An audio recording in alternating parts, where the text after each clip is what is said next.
رسول کریم صلی اللہ علیہ وسلم نے ہجرت کیوں کی؟ کیا کی؟ ہجرت کیوں کی؟ ہجرت اس لیے کی، ہجرت کیا ہوتی ہے؟ ایک جگہ سے دوسری جگہ چلے جانا ہے نا، یہی کہتے ہیں نا ہجرت. جی. تو تم پتہ ہے کہ جب مسلمان جہاں حضرت صلی اللہ علیہ وسلم نے دعویٰ کیا ہے تو کہ مجھے اللہ تعالیٰ نے نبی بنا کے بھیجا ہے اور یہ اللہ تعالیٰ کا پیغام ہے کہ خدا کی عبادت کرو، اس کے ساتھ کسی کا شریک نہ ٹھہراؤ ہیں، اور میں اللہ کا رسول ہوں، مجھے رسول مانو، نیک باتیں کرو، غلاموں پہ ظلم نہ کرو ہیں، لوگوں کے حق نہ چھینو، نیک باتیں کیا کرو، اچھی باتیں کرو. بہت ساری باتیں تھیں. اس پہ جو کافر تھے مکہ کے، انہوں نے بڑا برا منایا، کیونکہ انہوں نے خانہ کعبہ میں 360 بت رکھے ہوئے تھے. ہر دن کا ایک، جو چاند کا مہینہ وہ 360 دن ہوتے ہیں نا سال میں ہیں، تو ہر دن کے لیے ایک بت رکھا ہوا تھا، اور مختلف بت تھے، کوئی بڑے کوئی چھوٹے، ہر ایک سے مانگا کرتے تھے. تو وہ کہتے کہ یہ کس طرح ہو سکتا ہے کہ ہم بتوں کو چھوڑ جائیں اتنے بڑے اور صرف ایک خدا کو مانیں. تو اس پہ انہوں نے بڑی سخت مخالفت کی، اتنی مخالفت کی کہ جو لوگ حضرت صلی اللہ علیہ وسلم کی بیعت کر لیتے تھے، مسلمان ہو جاتے تھے، ان کو بڑا سخت مارتے تھے. بعضوں کو اس طرح مارتے تھے کہ بعض عورتوں کو نیزہ مار دیتے تھے، بعضوں کو اونٹوں کے ساتھ باندھ کے نا، 2 اونٹ لے کے ایک ٹانگ اس اونٹ کے ساتھ باندھ دی، ایک ٹانگ اس اونٹ کے ساتھ باندھ دی، اور پھر دونوں اونٹوں کو یوں دونوں طرف مار کے دوڑایا. تو جو باندھے ہوئے عورتیں مرد ہوتے تھے وہ بیچ میں سے یوں چیر کے نا 2 ہو جاتے تھے اور مر جاتے تھے مسلمان. پھر اسی طرح ظلم ہوتے رہے غریبوں پہ. پھر بائیکاٹ کر دیا کھانے پینے کا. تو شعب ابی طالب میں 2.5 سال وہاں رہے حضرت صلی اللہ علیہ وسلم. وہاں بھی بھوک اور پیاس سے تنگ آتے رہے ہیں. اس کے بعد خیر وہ ختم ہوا محاصرہ. وہ جو معاہدہ لکھ کے لگایا تھا نا خانہ کعبہ میں، اس کو ایک کیڑوں نے کھا لیا، وہ ختم ہو گیا. خیر واپس آ گئے، کچھ دیر رہے، پھر ظلم ہوتے رہے. پھر کچھ مسلمانوں کو حضرت صلی اللہ علیہ وسلم نے فرمایا کہ تم ہجرت کر جاؤ، حبشہ کی طرف چلے جاؤ، کچھ دوسری جگہ چلے جاؤ ہیں. وہ جاتے رہے، دھوکے سے واپس بھی ایک دفعہ بلا لیا کافروں نے. لیکن بہرحال اس کے بعد آخر میں حضرت صلی اللہ علیہ وسلم کو حکم دیا، اللہ تعالیٰ نے اجازت دی کہ اب آپ بھی ہجرت کر سکتے ہیں، کیونکہ ظلم بہت بڑھ گیا ہے.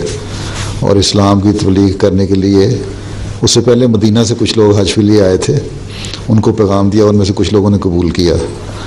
پھر اگلے سال کچھ اور آئے، انہوں نے قبول کیا. بڑا چھپ چھپ کے تبلیغ ہوتی تھی. پھر اللہ تعالیٰ نے آپ کو فرمایا کہ نہیں اب چلے جائیں، اور مدینہ والوں نے کہا کہ ہمارے پاس آ جائیں. پھر مدینہ جانے کی اجازت اللہ تعالیٰ نے دی. پھر آپ رات کو نکلے اس ظلم کی وجہ سے، جو کیونکہ وہاں تبلیغ کی اجازت نہیں تھی. تو اللہ تعالیٰ نے بھی حکم دیا نا باقیوں کو بھی کہ اگر تمہیں ظلم ہوتا ہو تو ہجرت کر جاؤ ایک جگہ سے دوسری جگہ ہیں. تو وہاں جا کے پھر اب مدینہ گئے. مدینہ میں بڑا استقبال کیا، وہاں لوگوں نے آپ کو قبول کیا. پھر وہاں مدینہ میں حکومت قائم ہو گئی اسلامی ہیں. یہودی بھی تھے ارد گرد، ان سے بھی معاہدہ ہوا ہیں. کچھ یہودیوں نے معاہدے کی خلاف ورزی کی. جب کافروں نے دیکھا کہ یہاں حضرت صلی اللہ علیہ وسلم مدینہ چلے گئے ہمارے سے بچ کے،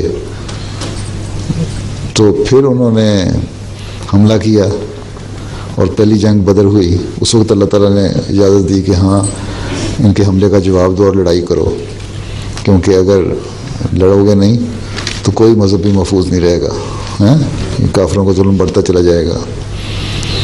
تو یہ وجہ تھی ہجرت کرنے کی کہ وہاں ظلم بہت ہوتا تھا اور اسلام کی تبلیغ کے لیے ضروری تھا.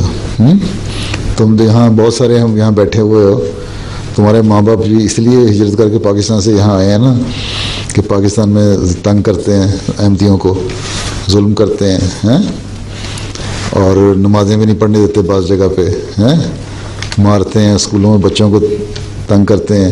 ابھی کل پرسوں ہی ہمارے اسکول کے بچے 12 سال سے لے کے 14 سال تک کے تھے, ایک لیا جگہ ہے ایک وہاں کے قریب, میٹرک میں 9 میں 8 میں پڑھنے والے, ان کو خلاف کسی نے کہہ دیا کہ انہوں نے جھوٹا الزام لگا دیا کہ انہوں نے ٹوائلٹ میں جا کے نا تو محمد کا نام لکھا ہے, اور خود ہی لکھ کے کسی نے جھوٹا الزام ان پہ لگایا اور پولیس میں رپورٹ کر دی.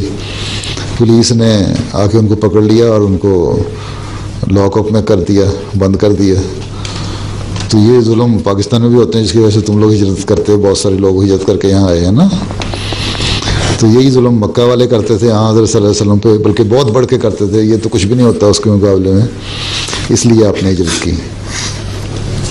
سمجھ آئی؟ اور ہجرت کا پھر فائدہ ہوا نا, دیکھو اسلام ساری دنیا میں پھیل گیا. اور وہ مکہ والے جو تھے وہ بھی اسلام قبول کر لیا. جب مکہ فتح ہوا تو ابو سفیان نے پوچھا, جب آیا تو آن صلی اللہ علیہ وسلم نے فرمایا کہ تم کلمہ پڑھتے ہو؟ تو اس نے کہا کہ ہاں رسول اللہ صلی اللہ علیہ وسلم کہا کہ کیا اب بھی میں کلمہ نہیں پڑھوں گا جب میں نے دیکھ لیا ہے کہ آپ کا ایک اکیلا خدا کامیاب ہو گیا ہے, سب پہ جیت گیا ہے, فتح حاصل کر لیا ہے, اور ہمارے جو 360 بت تھے وہ ہماری کوئی مدد نہیں کر سکے. تو اس طرح پھر اللہ تعالیٰ نے اس ہجرت کے نتیجے میں فتح دکھائی مکہ کی بھی اور دنیا کی بھی. اسلام کو پھیلانے کے لیے ہجرت کی تھی تاکہ تبلیغ زیادہ سے زیادہ پھیلے اور اس کے ظلم سے بچا جائے جو کافر ظلم کرتے تھے. ٹھیک.